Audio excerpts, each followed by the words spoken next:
Hi everyone, welcome to our channel App Hacks. On today's tutorial, I will guide you how you can see who actually screenshotted your Snapchat story. But before guiding you through the steps, make sure you have subscribed and hit the notification bell of this channel so that you can get notified about the further videos on this channel. So without any further ado, let's get into the video.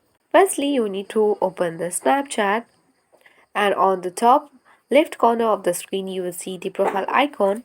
Tap on it.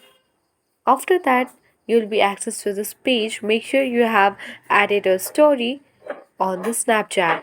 Once you are access to this page, and then you need to make sure that you have added the story on the Snapchat. So you need to tap on my story, and after you are access to this story, then here on the bottom left of the screen you can see that one viewer has viewed your story. Here you will be available to see who has actually viewed your story. Go back. So if you have any option of the two arrow like near the view option, then that is actually will be of the screenshot.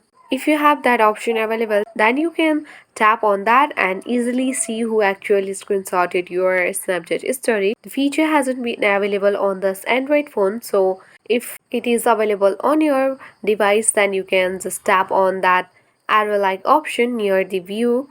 Then you can see actually who has screenshotted your Snapchat story. So this is it guys. Thank you.